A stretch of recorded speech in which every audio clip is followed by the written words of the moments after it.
right, good evening. God kväll. It is great to be with you. Det är gott att vara här tillsammans med er. Greetings. Is this not on either? Inte det här kanske.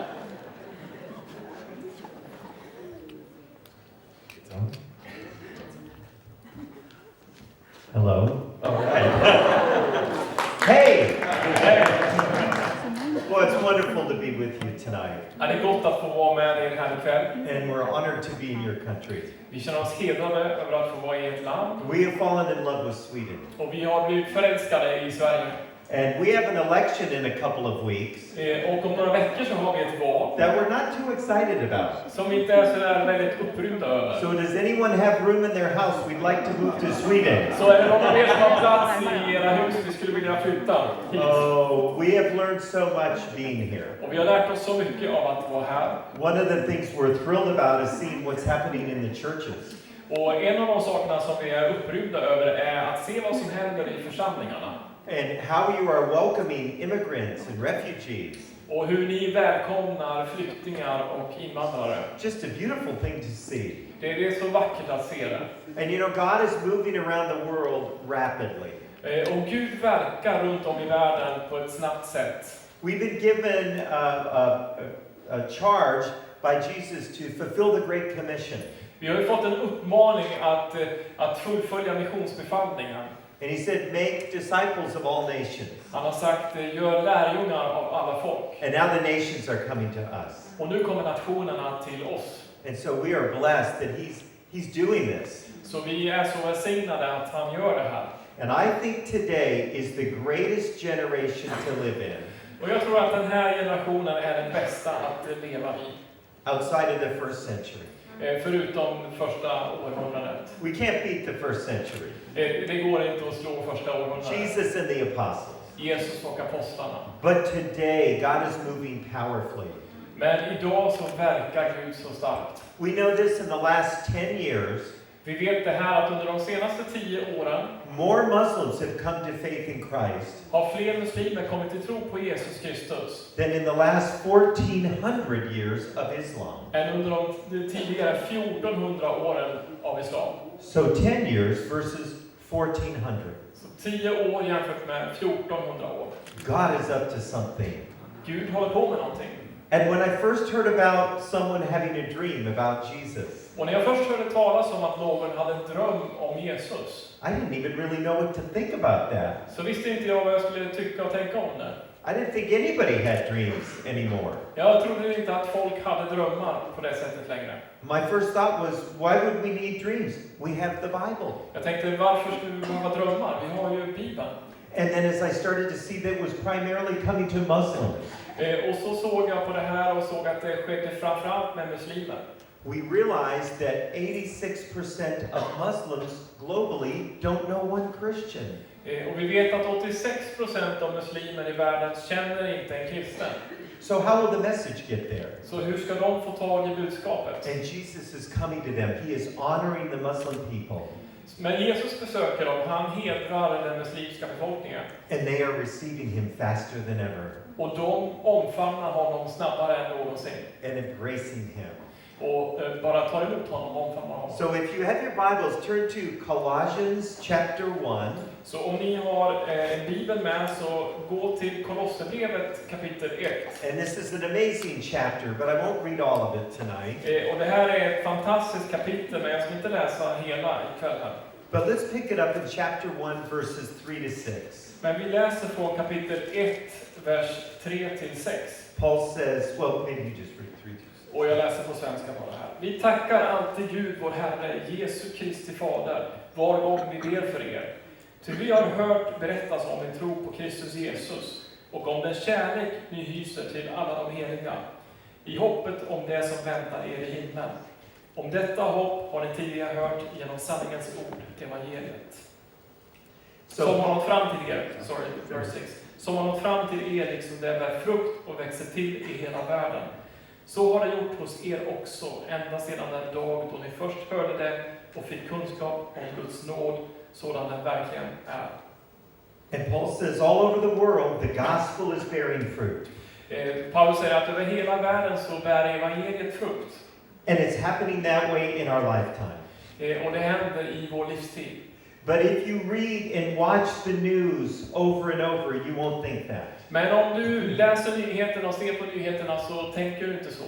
I don't know how it is in Sweden, Jag vet inte hur det är här i Sverige. but nothing makes it on the news in America unless it's bad. Men det finns ingenting som hamnar i nyheterna i USA om det inte är någonting dåligt. It's just negative, negative, negative. Det är bara negativt och negativt. And unfortunately, many believers Och tyvärr så är det så att många troende get their worldview from the news. får sin världsbild utifrån nyheterna. So all they know about the world is what they see on the news. Så det man känner till av världen är det man ser på nyheterna. But in America, the news is run by the entertainment industry. Och i USA så drivs nyhetsbranschen av underhållningsbranschen. And they just have one goal, Och de har ett mål. to get high ratings. Att få många tittare. They want people watching. De vill att människor ska se. And they do it every night with breaking news. Och det gör de genom sensationella nyheter. Now, I'm not saying all of these things are not happening. Jag säger inte att allt det här inte händer. But if you get your worldview from the news, you will miss the real story. Men om man får sin världsbild utifrån nyheterna så kan man missa den sanna, riktiga berättelsen. And the real story is what God's doing. Och den berättelsen är vad Gud gör. So the physical war that we see on the ground today Så det fysiska krig vi ser på marken idag is merely a reflection of the spiritual war that's raging in the heavenlies. det är en reflektion av det krig som pågår i himlarymderna. Good versus evil. Det goda mot det onda. People coming to faith in Christ, Satan trying to keep them. Människor som kommer till tro på Kristus och fienden Satan som försöker hindra det. But just like in the first century, Men precis som på första århundradet the gospel is bearing fruit all over the world. så bär evangeliet frukt över hela världen. So I have a friend that lives in Iraq, Jag har en vän som bor i Irak. and his name is Michael. Hans namn är Michael. And Michael used to drive a tank for Saddam Hussein. Och han brukar köra ett pansarfordon åt Saddam Hussein. But miraculously, in the midst of the war, he came to faith in Christ. Men helt mirakulöst mitt i kriget så kom han till tro på Kristus. And Michael was passionate about sharing Jesus with everyone. Och Michael var helt passionerad av att få dela med sig av tro på Jesus till andra. In Iraq, that's very dangerous. Men det är farligt i Irak. But he had a friend named Hisham. Han hade en vän som heter Hisham. And Michael began to share Jesus with him. Och Michael började dela med sig av tro på Jesus till honom. And after 2 years, Hisham had had enough. Men efter 2 år så hade Hisham fått nog. He said, Michael, every time we talk about anything, it becomes a conversation about Jesus.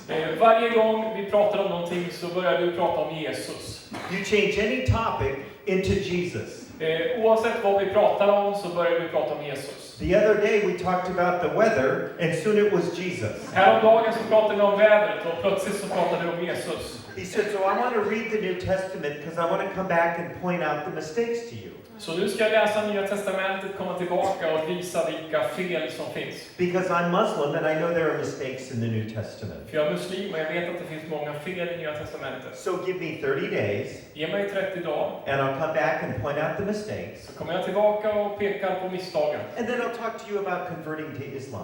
Och så kan vi prata om hur jag kan få dig att konvertera till islam. So off Hisham goes with a copy of the New Testament. Så Hisham får med sig ett Nya Testamentet. And 3 weeks later, he called Michael. 3 veckor senare så ringer han till Michael. And Michael picked up the phone at nighttime. Michael tar upp telefonen på kvällen. And he said, Michael, this is Hisham. I have a big problem. Michael, det här är Hisham. Jag har ett stort problem.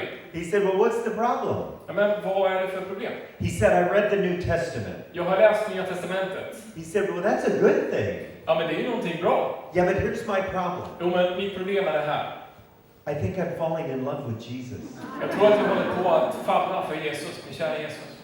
And he said, I see how he treated people. Jag ser hur han behandlade människor. The man born blind. Mannen som föddes blind. The woman at the well. Kvinnan vid brunnen. The lepers. De leprarsjuka. Jesus went out of his way. Jesus gick verkligen långt för att möta dem. To the people that everyone ignored. Som alla andra bara ignorerade. But I'm a Muslim, I can't go there. I want to read the Old Testament. Men jag är muslim så jag kan inte gå dit. Jag ska läsa Gamla testamentet. Because the Jews are very clever, and I'm sure they changed it. Jag förstår att judarna är väldigt smarta, de måste ha manipulerat eller förändrat den. So Michael gives him a copy of the Old Testament. Så Michael ger honom ett exemplar av Gamla testamentet. And a little less than 2 months later, he calls Michael. Så på mindre än 2 månader så ringer han Michael igen.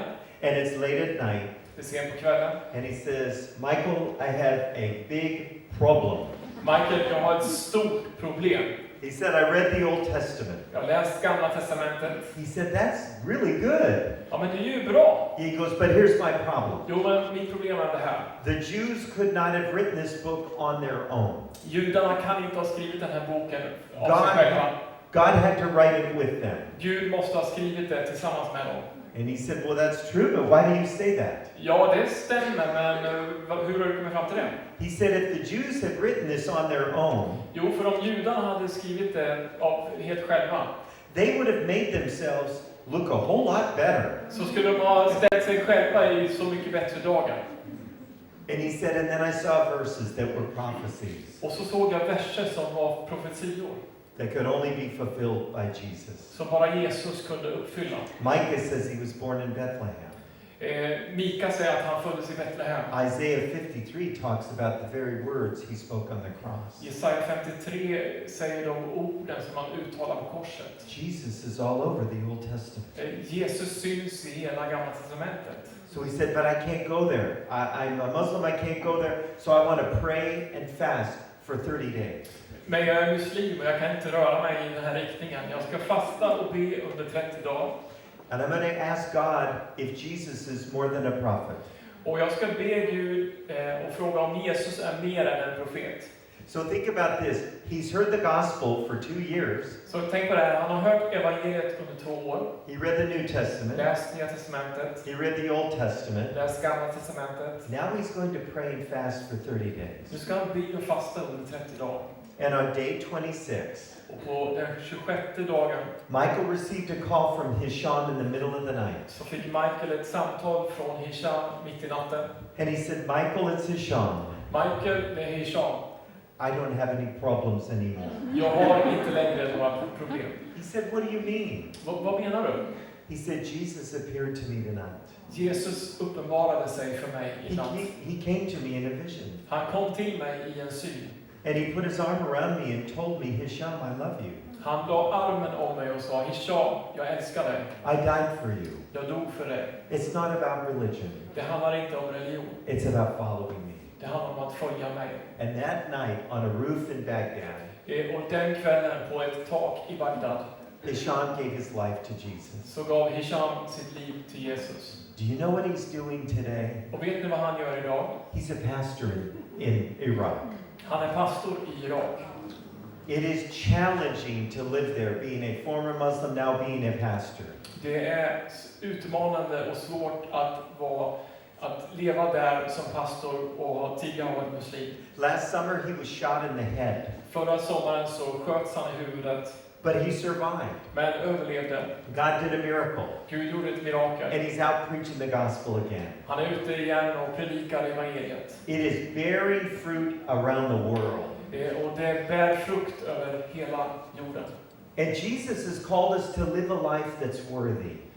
Jesus har kallat oss att leva ett värdigt liv. Paul says in verse 10, so that you may live a life worthy of the Lord and please him in every way, bearing fruit in every good work. I vers 10 här i Kolosserbrevet 1 står det, så att ni kan leva värdigt Herren och på allt sätt behaga honom med alla slags goda gärningar, när ni bär frukt och växer till i kunskapen om Gud. So I was a pastor for 20 years. Jag var pastor under 20 år.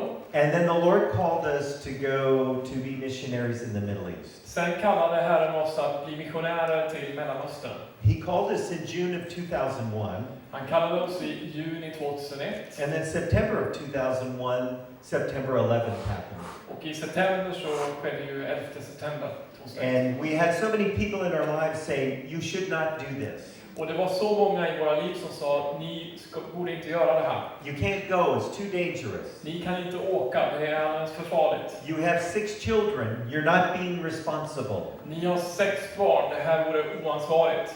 And one man said, this is just stupid. It's stupid that you're doing this. En man sa bara rakt ut, det här är ju helt dumt. Det är riktigt dumt det här. And this was my father. Och det var min far som sa det. He was dead set against it. Han var så emot det här. But within a few months we find ourselves in the Gaza Strip. Men några månader senare så är vi på Gazaremsan. Small church in the Gaza Strip. I en liten kyrka på Gazaremsan. 1.5 million Muslims. 1,5 miljoner muslimer bor där. Open Doors said that it was the most dangerous place in the world at that point. Open Doors sa på den tiden att det var den farligaste platsen på jorden då. But unfortunately, I was reading that in their magazine on the plane over. Men tyvärr så var det så att jag läste det först när jag satt på flygplanet på väg dit. So it was too late to change things. Det var lite för sent att ändra planer. Very first day in the Gaza Strip, 2 things happened. Kommer till Gazaremsan. Första dagen hände 2 saker. We walked into a major city square. Vi kommer till ett stort torg. And a sweet Muslim woman that was covered Och en fin muslimsk kvinna som var täckt av slöja. made a beeline for me. Hon tränger sig fram mot mig. And she actually grabbed my arm and said, hey. Hon tar tag i min arm och så säger hon hej. And I was shocked that she did that. Jag blev förvånad och chockad att hon gjorde så.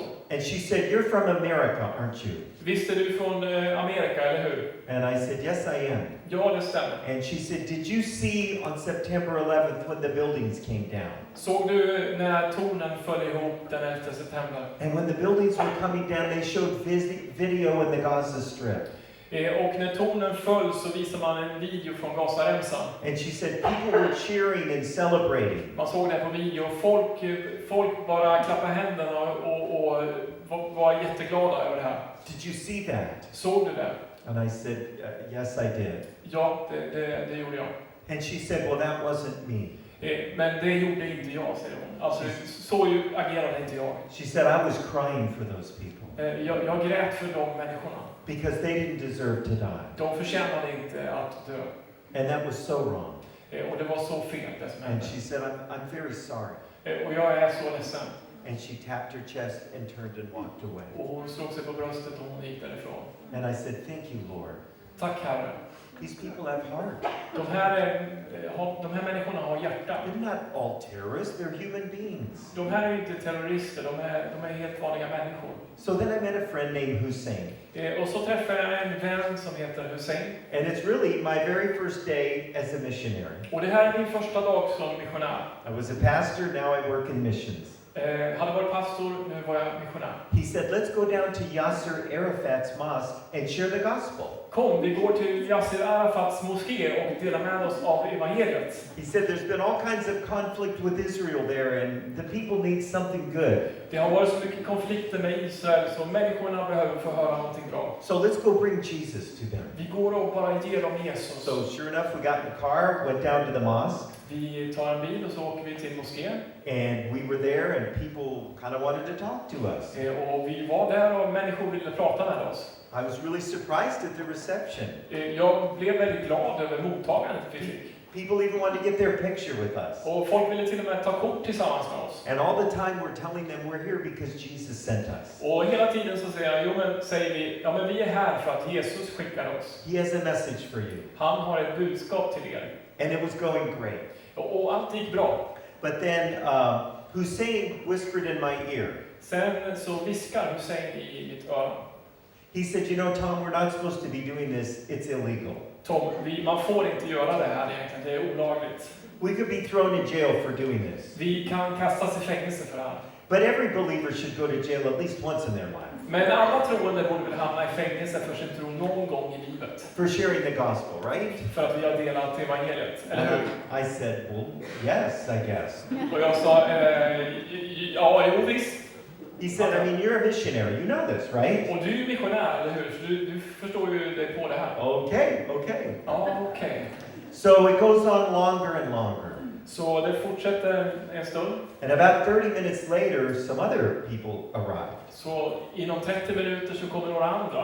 And they were not happy to see us. De var inte glada över att And they se were oss. pointing fingers. De pekar sina fingrar mot oss. And they were getting close and yelling in our face. De börjar komma och rakt i våra ansikten skrek de. And they had skull caps and long beards. Och de hade långa skägg och såna här muslimsk klädsel. They were Muslim religious leaders. Det var muslimska ledare. And soon it was going really bad. Och nu gick det här åt helt fel håll. And Hussein pulled me back and talked in my ear again. Hussein drog mig tillbaka och viskade i mitt öra. He said, this is going bad. They can try to hurt us. Det här är på väg åt fel håll. De kan skada oss. He said, they may even try to kill us. Eller kanske till och med försöka döda oss. But I'm ready to die for Jesus. Men jag är redo att dö för Jesus. And you're a missionary. You're ready to die for Jesus, right? Och du är missionär, så du är också redo att dö för Jesus, eller hur? And I said, yes. Och jag sa, ja. And then he said, like, do you mean right now? Am I ready to die for Jesus? Och jag frågade, menar du liksom just nu om jag är beredd att dö för Jesus? And he said, yes. Ja. Well, you know, it ended up that we survived, obviously. Som ni förstår så överlevde vi ju det här. And God got us out of there at the nick of time. Och Gud fick ut oss där i sista sekunden. But see, soon I went on a plane and went back to the United States. Sen så åkte jag tillbaka till USA. But Hussein lived there for years and years and years. Men Hussein bodde kvar där år efter år.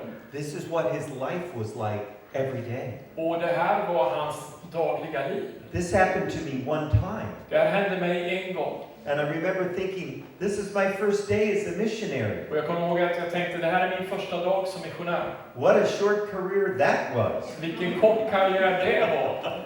One day, and that was it. En dag och sen var det hela. But he would do this every single day.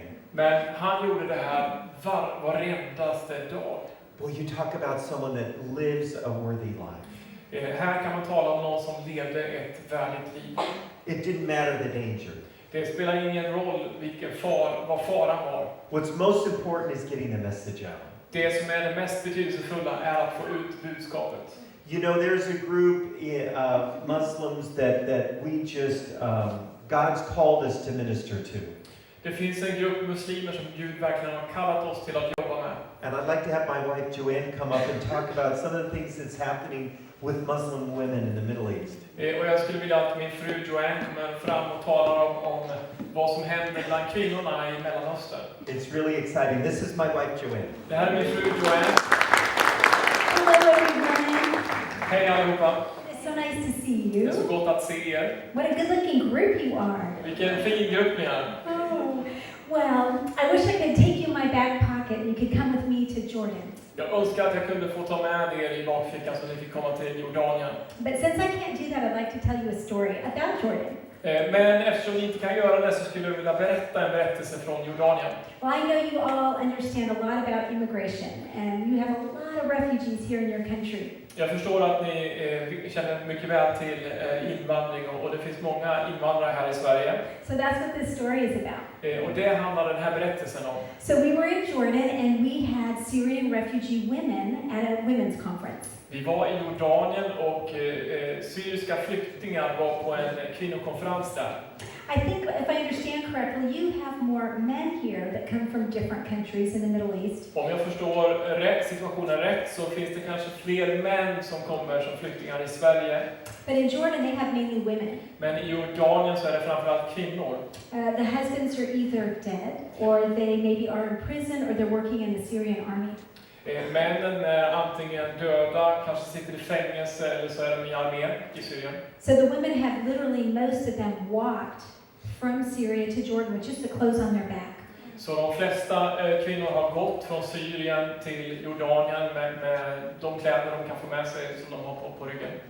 And they carry such trauma. Many of them have seen their homes destroyed and their loved ones killed. Och det är så mycket traumatiskt som de har varit med om. De har sett sina hem bli förstörda och släktingar dödade. So we had this women's conference and we were talking about post-traumatic stress disorder. Så vi hade en kvinnokonferens och vi talade om posttraumatisk stress. So picture, if you will, a room about this size, actually just the middle part of the room. Så tänk er ett rum som är stort som mittendelen här. And everyone in every pew was a woman with a black veil on. Och varenda en som sitter i bänkarna där är en kvinna med slöja, svart slöja. And there was a handful that just had the slit opening where their eyes are. Och så ser man bara ögonen. And there were two of them that even had a veil over that slit, so you could see nothing. Några kvinnor hade en slöja så att man såg inte ens ögonen. And so here we are talking to all these beautiful Muslim women. Så här talar vi inför alla de här vackra kvinnorna. And our hearts are broken. Och våra hjärtan blev förkrossade. And we are trying to share hope with them and restore their hope for the future. Och vi vill dela med oss av hopp till de här, att de ska få återfå hoppet om framtiden. And we can give them counseling techniques. Och vi kan give them counseling. Vi kan ge dem tekniker på hur man ger rådgivning. But we know as believers in Christ that is not going to really solve the problems of the heart, is it? Men som troende på Jesus Kristus så förstår vi att det kommer inte räcka hela vägen. Only Jesus can do that. Bara Jesus kan upprätta dem helt. So of course that's what we did. We told them all about Jesus and how he can offer them hope. Så vi berättade för dem hur Jesus kan ge hopp. So there was a woman that came up to us during one of the breaks. Så på en av rasterna så kom en kvinna fram till oss. And she came up and she said, I want to know Jesus. Hon kommer fram och säger, jag vill lära känna Jesus. Fully veiled. Hon tog bort slöjan. So we took her in a little prayer room. Vi tog med henne till ett bönerum. And we made sure she understood what it meant to live for Jesus and to give her life to him. Och vi såg till att hon förstod vad det innebar att ge sitt liv till Jesus. Yes, I want Jesus. Ja, jag vill ha Jesus. And we said, Hanan, do you understand that you could be persecuted or even killed for following Jesus? Och vi sa till henne, förstår du att du kan bli förföljd och du kan till och med bli dödad för att du tror på Jesus? Yes, but my heart is so empty. I need Jesus. Jag förstår det, men mitt hjärta är så tomt. Jag behöver Jesus. Well, part of the time that we were talking, we were telling them how Jesus is visiting Muslims in their dreams. Och när vi talade så berättade vi hur Jesus besöker muslimer i drömmar. So while we were praying, she kept saying, I just want to see Jesus so much. Och när vi bad där och pratade så sa hon, jag vill så gärna se Jesus. So through a translator, Hanan prayed and she gave her life to Jesus. Så genom tolken så bad den här kvinnan frälsningsbön, tog emot Jesus i sitt hjärta. Confessing her sins to him. Bekände sina synder ifrån honom. Giving her life to him. Gav sitt liv till Jesus. Through tears. I tårar. And then she said, I see Jesus. Do you see Jesus? Och så säger hon, jag ser Jesus. Ser du också Jesus? Do you see Jesus? Ser du Jesus? We didn't see Jesus. We thought figuratively she was meeting Jesus. Ja, vi såg inte Jesus, men vi tänkte att bildligt sett så fick hon möta Jesus. And after we finished praying, we realized she literally saw Jesus. Och när vi hade bett klart så fick vi reda på att hon faktiskt verkligen hade sett Jesus framför sig. She said, did you see he was glowing and he was white? Såg du vilken strålglans det var runt honom och hur vit han var? We didn't see Jesus. Vi såg inte Jesus. But while she was praying and giving her life to him, he revealed himself to Hanan. Men när Hanan bad frälsningsbön, tog emot Jesus, så visade Jesus sig för henne. Can you imagine? Kan ni förstå det? I wish I would have seen Jesus. Jag önskar att jag också hade sett Jesus. Well, afterwards, you know, women, we were talking about it and crying together, right? You know, crying. Och sen efteråt så bad vi, eller så grät vi tillsammans. And while we were doing that, she noticed an Arabic Bible that we had on a stand. Och sen så såg hon då en arabisk bibel som var på ett ställe bakom. She went and she picked up that Bible so reverently. Hon tog bibeln och tog upp den med en sån vördnad. And she kissed him. Och hon kysste bibeln. And I said, Hanan, would you like your picture taken with the Bible? Och så frågade jag, Hanan, vill du att jag tar en bild på dig med bibeln? Yes, she said yes. Ja, säger hon. So she took off her hijab and she threw it. Hon tar av slöjan, kastar den åt sidan. And then, whoop, I'm going to drop this. Hold on. My acting is not doing well. And then she held up the Bible and she smiled. Hon håller upp bibeln och hon ler. And then she put her hijab back on. Sen tar hon på sig slöjan igen. We continue to cry and talk together as women, Och vi fortsätter att gråta och samtala som kvinnor. explaining what it meant to live for Jesus and how she could learn about him in the pages of Scripture. Förklara vad det innebär att följa Jesus och hur man kan lära känna honom genom skrifterna. And then I said, Hanan, can we have our picture taken together? Och så frågar jag Hanan, kan vi ta en bild tillsammans? Yes! Ja, säger hon. She whips off all her stuff and she throws it. Hon slänger av sig slöjan And then she poses for the picture. och sen så poserar hon för en bild. Why do I tell you that story? Varför berättar jag den här berättelsen? Because Hanan knew a deep spiritual truth. Därför att Hanan, som hon heter, hade lärt sig en djup andlig sanning. As Paul tells us in 2 Corinthians, Som Paulus berättar i Andra Korinthierbrevet. there is freedom where the Spirit of the Lord is. Där Herrens ande är, där är frihet. And we come to him with unveiled faces. Och vi kommer till honom med obeslöjade, efter att slöjan är avtagen när vi kommer ifrån honom. And as we behold his glory, we are transformed from one level of glory to another.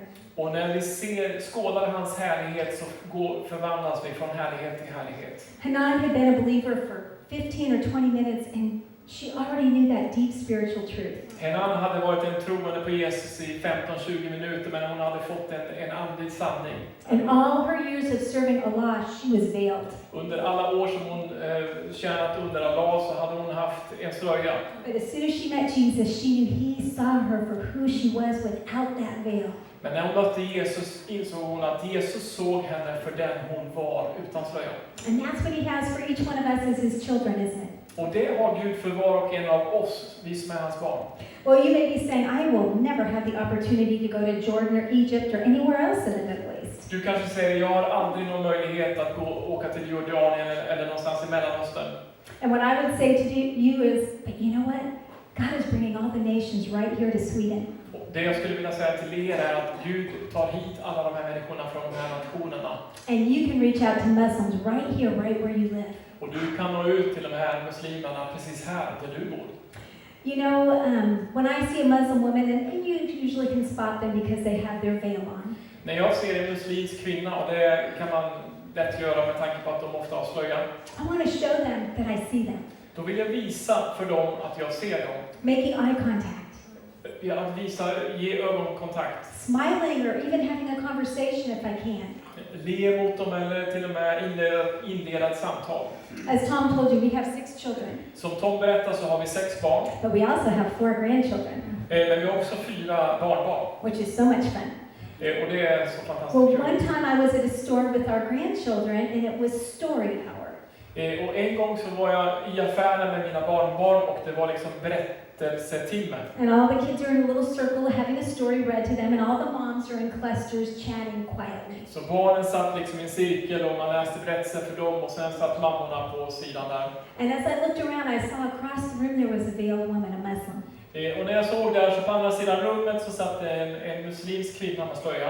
But she was sitting all by herself. She wasn't talking with anyone. Hon satt där helt för sig själv, pratade inte med någon av de andra. And then I began looking in that circle to see where were the little dark-headed, dark-eyed children sitting in that circle. Och så kollade jag i den där cirkeln där barnen satt, om jag hittade något barn som såg ut att vara mammans barn. And sure enough, there's a little brother and sister sitting off by themselves, not near any of the other children. Och där i cirkeln sitter en pojke och en flicka lite grann för sig själva tillsammans.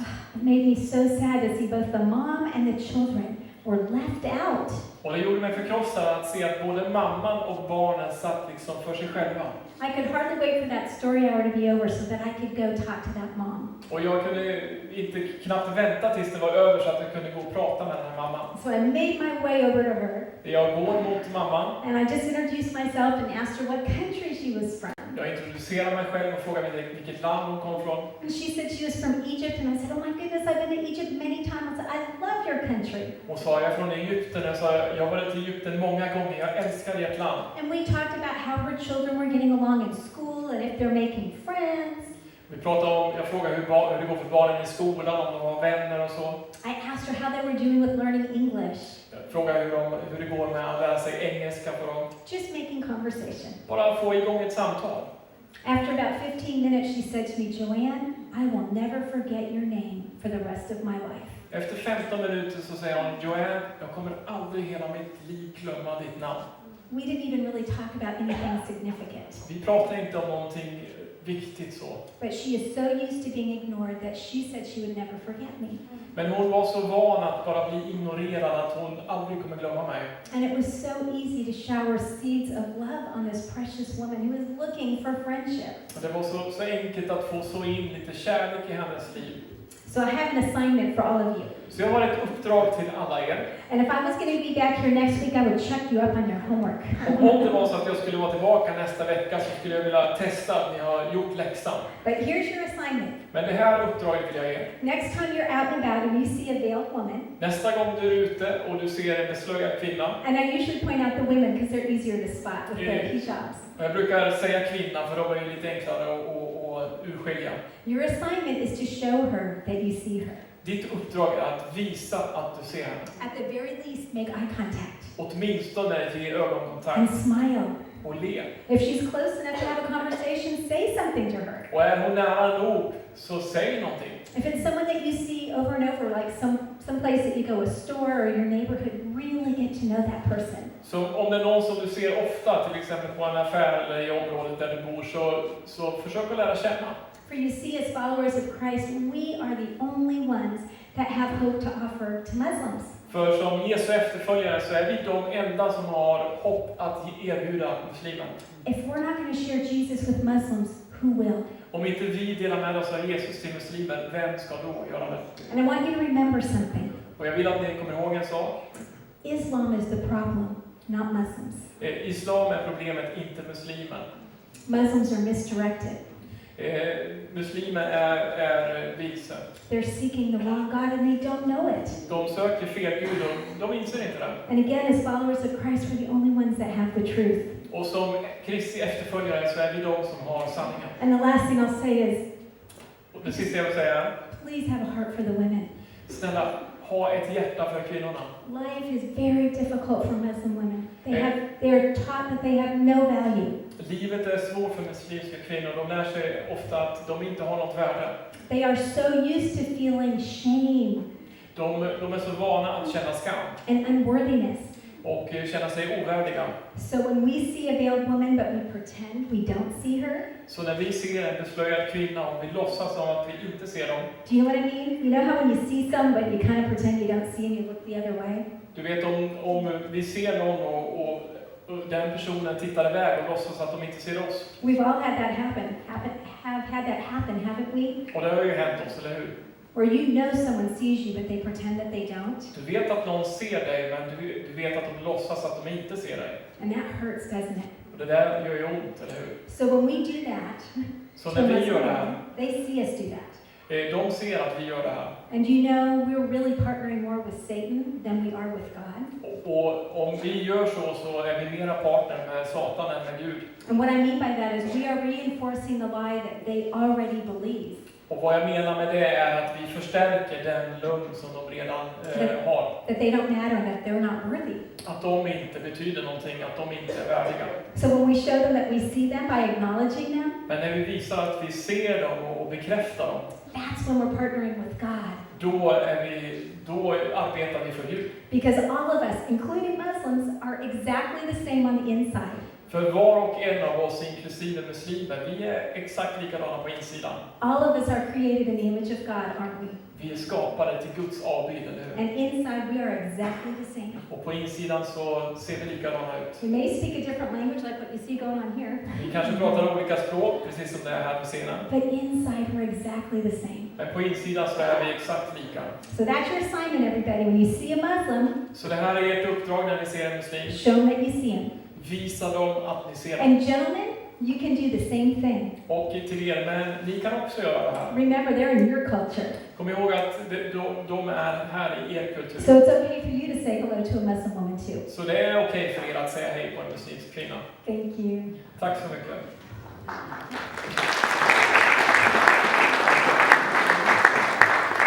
I'm going to tell one quick story. We're going to have a break.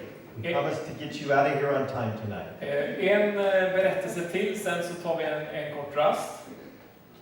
So there was a pastor in the Middle East, Det var en pastor i Mellanöstern, and this just happened this month. och det här hände den här månaden. He was in an above ground church, Han var i en kyrka ovan jord. So not a secret church that meets in the middle of the night, Inte en hemlig kyrka som möts på natten. but a church like this probably much smaller. Utan en kyrka som den här, fast mindre. It's a dangerous country. Det är ett farligt land. He's in the middle of his sermon, Han är i mitten av sin predikan. and he looks out in the right side, Han ser på högra sidan. and he sees a man that comes from a family that's involved in terrorism. Han ser en man som är i mitten där som är involverad i terrorismen, hans familj. This family has been involved in it for years. Och släkten har varit i terrorism under många år. And now this man has become a part of the Islamic State. Och den här mannen som sitter där har gått med i IS. And the pastor's trying to preach the sermon, Pastorn försöker predika sin predikan. but he's nervous about what he sees going on this side. Men han är nervös över vad som händer på sidan. So he's praying for God's strength to get through the message. Så han ber om Guds kraft att ta sig igenom budskapet. Thinking, why is he here? He must be here to hurt me or kill me. Varför är han här, tänker han. Han måste vara här för att skada mig eller döda mig. He finished the sermon. Han avslutar sin He predikan. gave an invitation. People started to come forward. Han ger en inbjudan. Människor börjar komma fram. And the man from the terrorist group got in the line and started to move forward. Och mannen från terroristgruppen IS rör sig ut och kommer framåt. And the pastor began to get really nervous. Och pastorn börjar bli riktigt nervös. When he was in college, he used to be a boxer. När han gick i college så brukar han vara boxare.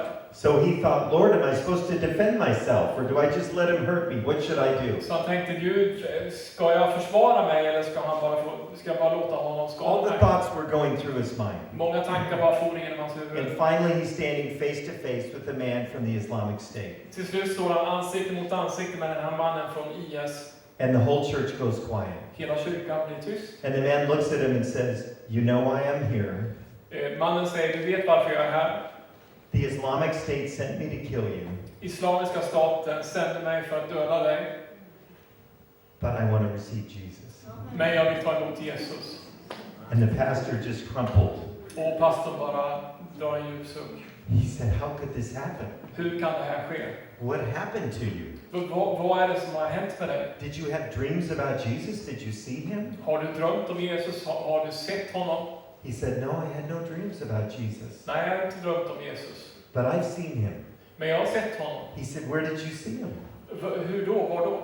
He said, I've seen him in the lives of the Bible people that are gathered here today. Jag har sett honom i livet i dessa bibelmänniskor, de som är här idag. I've seen how he lives in them. Jag har sett hur han lever i dem.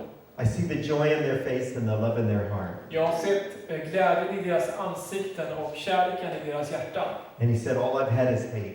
Och han sa, allt jag har haft är hat. And I want something different now. I want Jesus. Men jag vill ha någonting annorlunda nu. Jag vill ha Jesus. Isn't that a great praise to the Lord? Är inte det underbart att Amen. leva till Gud?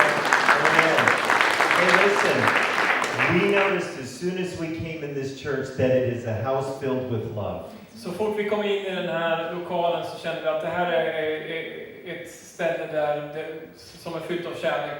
Pastor, you can just feel it when you come in. Man kan bara känna den atmosfären när man kommer hit, pastor. And we are so thrilled to see people from the Middle East and Central Asia. Och vi är så glada att få se människor från Mellanöstern och Centralasien här. That is such a blessing for us. We just feel right at home. Det är som en signelse för oss. Vi känner oss verkligen som hemma. So our challenge to you before you go on the break is this. Så vår utmaning innan ni går på den här rasten. Are the people that live in your city De människor som bor i din stad, able to see Jesus love in you? ser de Jesus kärlek i dig? That's my assignment for you. Det är min utmaning till er. Let them see Jesus love. Låt dem få se Jesus kärlek i He er. is drawing them to himself. Han drar dem till sig själv. And remember, Jesus said, if I be lifted up before all men, Och kom ihåg att Jesus sa att om ni lyfter upp mig I'll draw them to myself. så ska jag dra människor till mig. Amen? Amen. All right, let's take a break. Nu tar vi rast.